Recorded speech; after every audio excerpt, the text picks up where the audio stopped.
નમસ્કાર મિત્રો, એક્સિડન્ટ કરનાર તથ્ય પટેલ વિરુદ્ધ તેની જ માતાએ એક નિવેદન આપ્યું છે અને તે પહેલી એવી ઘટના છે જે દોસ્તો હજુ કાલ સુધી તથ્ય સાથે મોંઘીદાટ કારોમાં ફરતા હતા. તેમણે પણ તથ્યની મુશ્કેલી વધારી. તથ્યનો બાપ પણ હાલ સાબરમતી જેલમાં બંધ છે.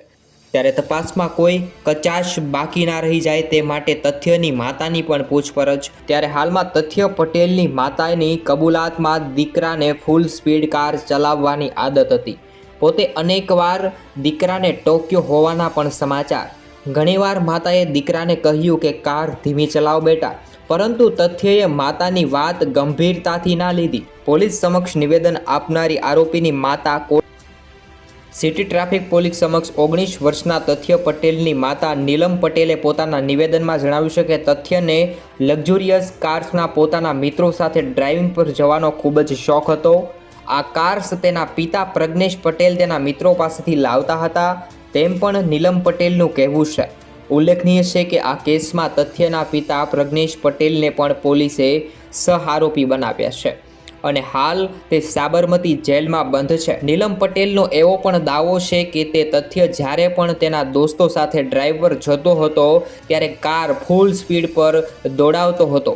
તે બાબતે પોતે ચિંતા વ્યક્ત કરતા ઘરે પણ આ અંગે તેની ચર્ચા કરી હતી, પરંતુ તથ્યએ માતાની સલાહ અવગણીને પોતાના શોખ ચાલુ જ રાખ્યા. તથ્ય પોતાની માની વાત માન્યો જ નહીં. પોલીસનું કહેવું છે કે નીલમ પટેલે પોતાના દીકરા સાથે જે નિવેદન આપ્યું છે તેનાથી તથ્યના ભૂતકાળના અનેક એક્સિડન્ટ સીન પર જે સ્થિતિ હતી તેના વિશે પોલીસને ઠોસ માહિતી મળી છે અને તેનાથી તથ્ય સામે મજબૂત કેસ તૈયાર કરવામાં મદદ મળશે. એક પોલીસ અધિકારીએ અમારા સાથી અખબાર ટાઈમ્સ ઓફ ઇન્ડિયા ત્યાર સુધી જણાવી રહ્યા છે કે ઇતિહાસમાં પહેલીવાર આરોપી સામે સજ્જડ પુરાવા એકત્રિત કરનાર કવાયત રૂપે તેમની માતા પોલીસને નિવેદન નોંધ્યું છે કે આ સમાચાર સામે આવે છે કે દીકરાની માતા નીલમ પટેલ ઘણું બધું દીકરાને સમજાવ્યું, પરંતુ તેમનો દીકરો માન્યો જ નહીં. આખરે આવું ભોગવવું પડ્યું. ખરેખર કહેવત છે કે જેવું કરો તેવું ભોગવવું જ પડે છે.